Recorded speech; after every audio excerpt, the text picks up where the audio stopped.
I am the American soldier. For the American people, my family, my fellows, my sons to come, I carry arms. Remember how I began? Born of explorers, colonists, hunters in deerskins, schooled in the wilderness, fighting for a continent. Remember Concord Bridge, 1775? Here it was, here at this bridge. I fired the shot heard round the world. Then I was the Minuteman, the embattled farmer, the son of liberty, raw militiaman, hardy continental. I was the hope of freedom on the frontier. I carried arms for the rights of man. Remember Valley Forge? I was the winter soldier, starving, marching, freezing, fighting, and praying at night, alone in the snow.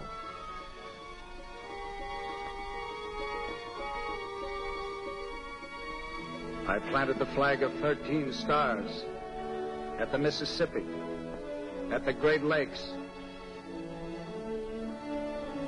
On these, our hard-won shores, our flag still flies. And again, here at Yorktown, I was in the splendid ranks when we won our freedom and our continent. I fought the revolution. I won this liberty. Look at my battlefields. Bunker Hill, Ticonderoga, Niagara, Lake Champlain, Manhattan, Trenton and Monmouth, Kings Mountain and Cowpens, Yorktown. Marching, I made America great. North to the parallel 49, south to the Rio Grande, west to the mountains. Marching, I made America free. Working at peace, I built America. Explored with Lewis and Clark, with Zebulon Pike, with Kit Carson and Davy Crockett.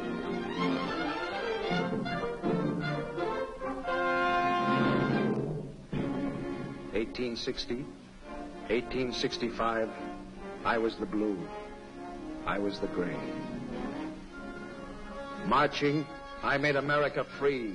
Marching, I gave America peace. Marching, I found the American spirit. I led the way. I called to America, follow me. Follow the American soldier. Follow the trail I blazed. I convoyed the wagon trains, moving west, fought the tribes with Custer, rode the Oregon Trail, patrolled the wild American continent. My lonely outposts grew. My camps became crossroads. My frontier forts took root,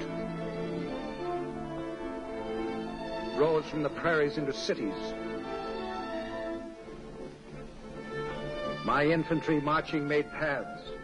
My cavalry riding made trails. Where cities rise, I made the hikes to lay the ties and drive the spikes, uniting my country with rails. Give me the hardest job. Remember? I brought America to the Pacific, punched the railroad tunnels through the Rockies. I licked the Mississippi floods, conquered the Yellow Jack in Cuba, joined the oceans at Panama, held like a rock on the Marne. I am the American soldier, pioneer, Samaritan, vanguard. Wherever I was needed, whenever I was called, I stood and delivered.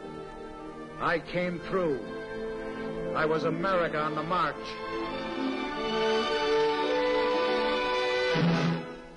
And now, today, here I come again, marching again, at the same old job, same old brand new job. Marching again with all free men. I'm the ring of steel around democracy. I'm the ramparts that you sing about. I'm the citizen soldier, the nation in arms. I'm snap and precision, West Point pride. I'm the regular, strictly GI.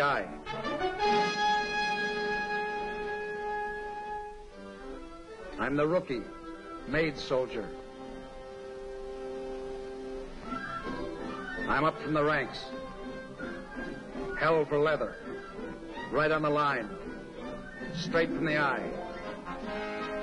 I'm the rifleman, cannoneer, trooper, skier, engineer, gunner, scout, marksman, driver, signalman, sentry, mechanic, flyer.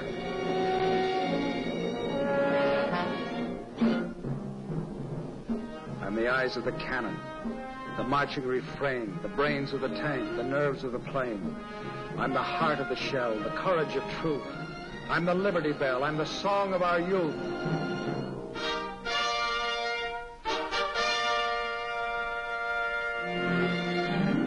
I'm the fighting men at every outpost, from Alaska to Hawaii to the Philippines and beyond, from Panama to Puerto Rico to Iceland and beyond. Whatever the need, for the spirit we're living, for the future we're making, I, the American soldier, am the shield. Here to tell you more about the Blue Badge is Colonel William W. Quinn, better known perhaps as Buffalo Bill Quinn, who recently returned from Korea, where he was commanding officer of the 17th Infantry Regiment, 7th Division, the Buffaloes. We take you now to Colonel Quinn's office. Now that you've met the man, I'd like to tell you a little bit about the Blue Badge itself. The official title of the badge is the Combat Infantry Badge, and it was authorized for wear on the 27th of October, 1943. In describing the badge, we find an old-fashioned flintlock superimposed on a blue background. The blue, of course, is the color of the infantry. The flintlock itself is of a vintage of in the late 1790s and was a copy of the first rifle which was produced in large quantities for the Army. You might say that the model for this flintlock was found in the old Harper's Ferry arsenal some years ago, and of course is in the archives of the Army. The laurel wreath that goes around the musket itself is, of course, from ancient vintage of the times when the Greeks used the royal leaf to denote an element of achievement. The star, if you'll note, is awarded to those individuals who have had the opportunity or been awarded this combat infantry badge in 2 wars. Earlier in the program, we promised to bring you the infantrymen of the various divisions and tell you something about the histories of these divisions. So today we'll start out with the 1st United States Infantry Division. Therefore, the Blue Badge proudly presents the Big Red One. This is the story of the 1st Infantry Division, the Red One, whose fighting men saw the war through from D-Day North Africa to VE Day Germany. Those combat boots, polished now for occupation duty, slogged through 8 campaigns and 3 amphibious landings. But units of the 1st fought as far back as the Revolution. To preserve the Union in the Civil War. were first in combat in World War I, when those units were combined into a regular Army division. Then, in 41, there came from all walks of life a new generation of recruits. Boy, do I remember breaking in them first GI shoes. We learned quick it was a fighting outfit from that rugged training we got here and overseas. Still, when we left England along in 42, we felt pretty good. Had a swell CG, Terry Allen, a fighting general. We liked him, and he liked us. So the outfit relaxed, had some fun. Till, on a chilly November dawn, with the coast of North Africa out there in the dark, we knew action was close. Everyone tightened up, waiting.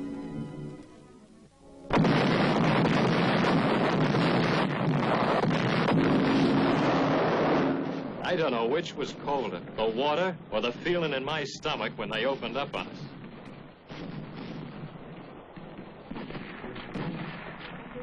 In 3 days, Oran was ours. Easy. Too easy. We thought we knew what war was like. But Jerry taught us different.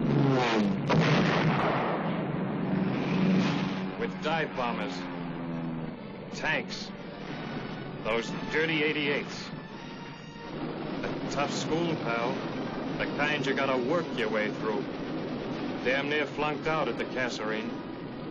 But we learned the score, started to teach Jerry a few things out of our book. We rammed our way back to Gafsa and down Rommel's throat at El Guitar, where we tore up his crack 10th Panzer Division. Then we swung north to Matur.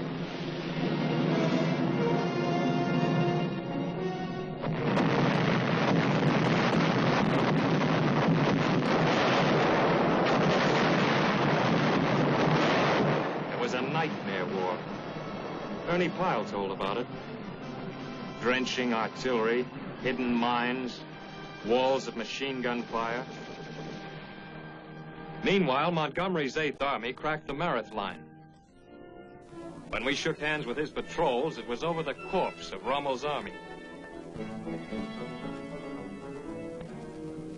After Tunisia, the crazy rumor got around that we were going to load on boats for home. We loaded on boats, all right, but for Sicily, which, believe me, was no place like home. This time, the beachhead was plenty rough. But after we broke through, the Red One moved fast. Took 18 towns in 37 days. But to take it, we had to stop and slug it out in the mountains all along the way. Like Troina. Pretty mountain town. But after 21, yeah, 21 Jerry counterattacks, it looked like this. We won all right, but we paid. After Troina, they sent us back to England. Our new CG, General Hubner, put us through the jumps again. We practiced for another beachhead, but this one we knew was going to be the payoff. The biggest show of all.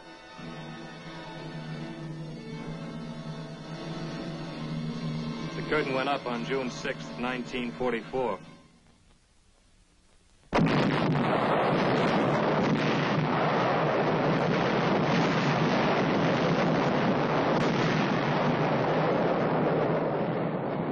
I never think of Omaha as a big town in Nebraska, not anymore.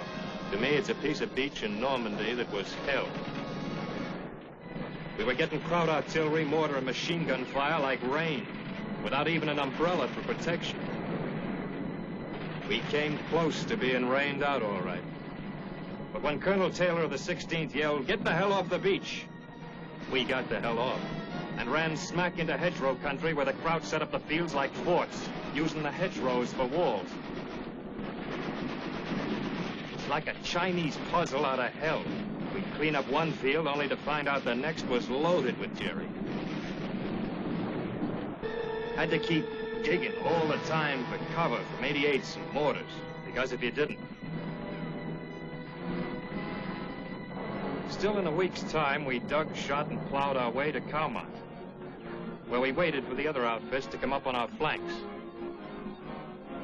The French were tickled to see the supermen getting licked by plain American doughy, who were human beings, too. We got a chance to clean up and tell the folks back home how we were doing. It had to be a short note, though, because a big blow-up was brewing. It came on July 25th, when it seemed the whole damn Air Corps got in on a big bust around some low.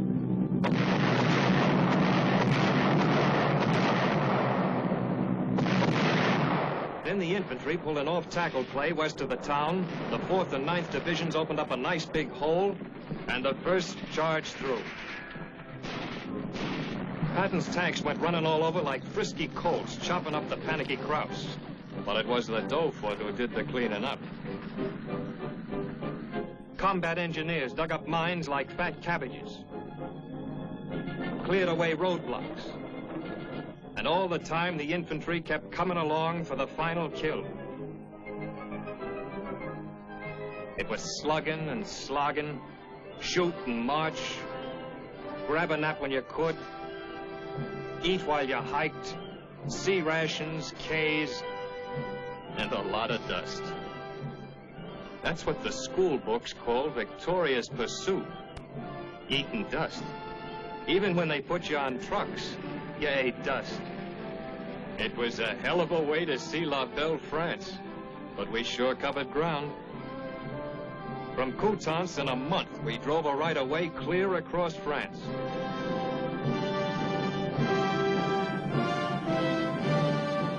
Through Soissons, where the Red One smeared Jerry 26 years ago.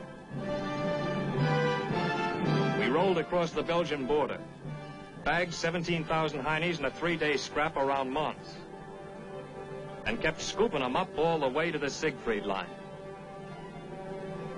We cracked it in 3 days, drove a claim into Hitler's backyard around Aachen. It looked like the final round was coming up. We did some preparing.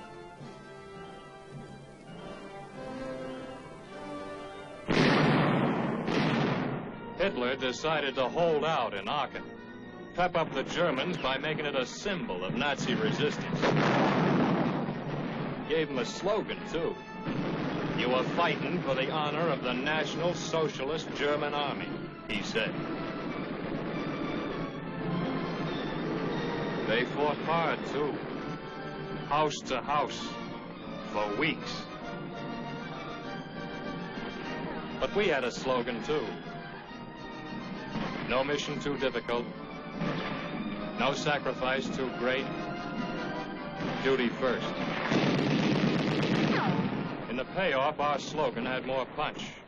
We cleaned them out house by house, street by street, till on the 21st of October, Aachen, or what was left of it, surrendered.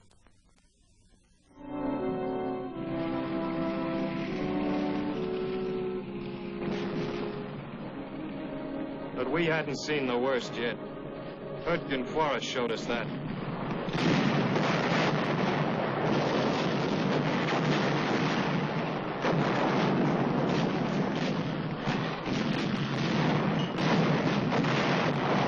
If tree burst didn't get you, the weather did.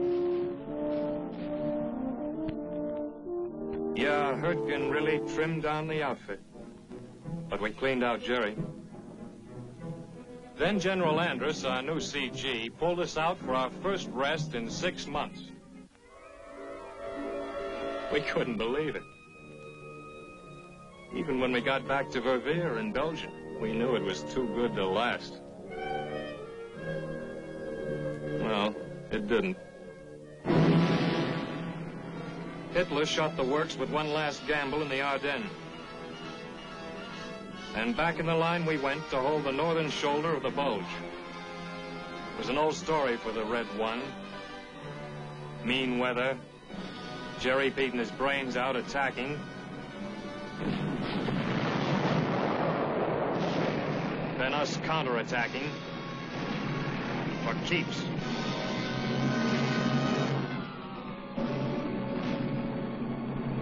When we got rolling again after the bulge, we found the Rhine River ahead of us. It looked like a big ditch for dough feet to jump. But the 9th Armored grabbed a weird-looking bridge at Remagen, and we got over fast. After that, we just threw away the brakes and kept rolling. Plowed right through the belly of Germany. When they told us in May the war was over, do you know where we were? Czechoslovakia. Yeah, Czechoslovakia.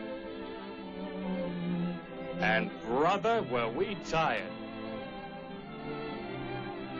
You know, they call the infantry the queen of battle. Don't ask me why. You wouldn't say those guys look pretty, would you? No, not pretty. But they're real men. Soldiers. Who do their job.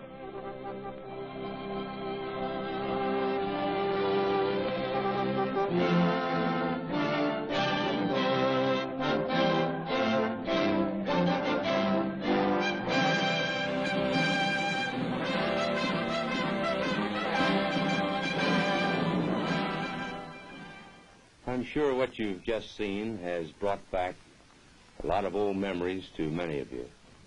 I'm also certain that those of you that served with the 1st Division are very proud of that service. As before, we want to tell you that the series is a tribute to those of you who served as riflemen and also those who are yet to serve. We want all to know that the wearer of the blue badge, what he has done, and what he is doing today, particularly in Korea. We'd like to explain the great burden that this man with a rifle is carrying in the whole defense effort, and to gain for him that recognition which is due him. I must point out at this particular phase that the greater portion of this program has been made possible through the heroic efforts of the Signal Corps combat cameramen. Those individuals who are constantly under fire, taking pictures, portraying for you and for posterity the activities of this man with a rifle. They have done a good job. I know this from my own experience because when I commanded the 17th Infantry in Korea, we had any number of cameramen with us. And on many occasions, I've seen them pinned down by fire along with our own men. Well, I think you'll be interested to know what we have in store for you for the next 12 programs. We're going to bring to you living histories of the combat infantrymen in some of our great divisions. We'll start out with the 30th. We'll have a history of the 1st Cavalry Division in the Philippines.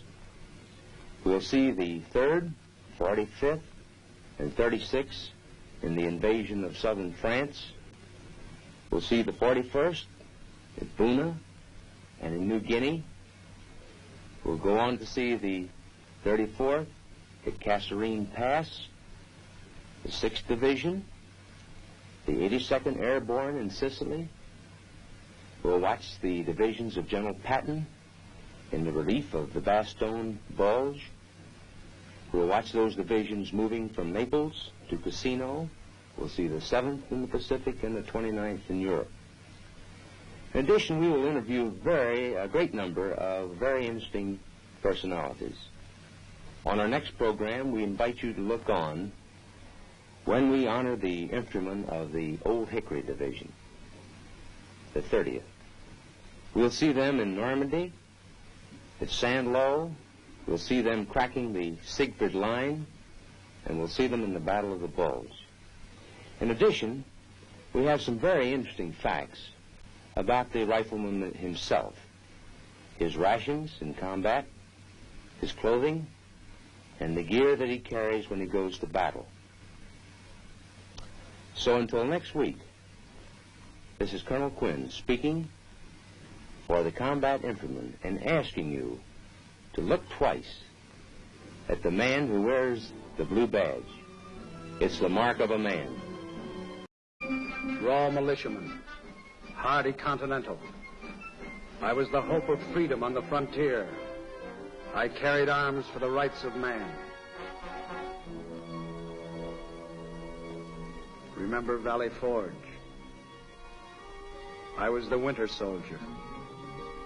Starving, marching, freezing, fighting, and praying at night, alone in the snow.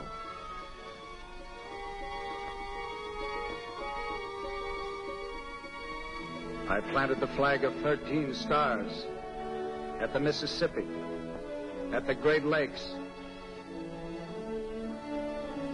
On these, our hard-won shores, our flag still flies. And again, here at Yorktown, I was in the splendid ranks when we won our freedom and our continent. I fought the revolution. I won this liberty. Look at my battlefields. Bunker Hill, Ticonderoga, Niagara, Lake Champlain, Manhattan, Trenton and Monmouth, Kings Mountain and Cowpens, Yorktown. Marching, I made America great. North to the parallel 49, south to the Rio Grande, west to the mountains. Marching, I made America free. Working at peace, I built America. Explored with Lewis and Clark, with Zebulon Pike, with Kit Carson and Davy Crockett.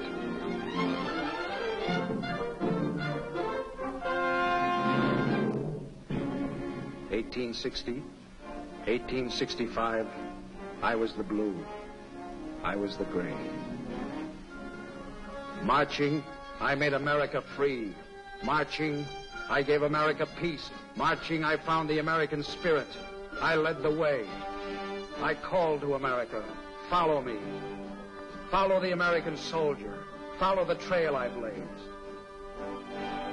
I convoyed the wagon trains, moving west, fought the tribes with Custer, rode the Oregon Trail, patrolled the wild American continent. My lonely outposts grew. My camps became crossroads. My frontier forts took root. Rose from the prairies into cities. My infantry marching made paths. My cavalry riding made trails. Where cities rise, I made the hikes to lay the ties and drive the spikes, uniting my country with rails. Give me the hardest job. Remember? I brought America to the Pacific, punched the railroad tunnels through the Rockies. I licked the Mississippi floods, conquered the Yellow Jack in Cuba, joined the oceans at Panama, held like a rock on the Marne. I am the American soldier, pioneer, Samaritan, vanguard, wherever I was needed.